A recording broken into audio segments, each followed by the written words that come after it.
About sabotage, and the Israelis have declared it a national emergency. We tell you more in this report.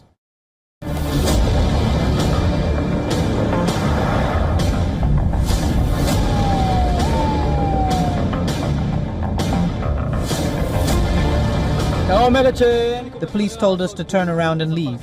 They told us to evacuate. When Israel was gearing up to mark its Memorial Day for fallen soldiers, the nation came face to face with a hazardous calamity.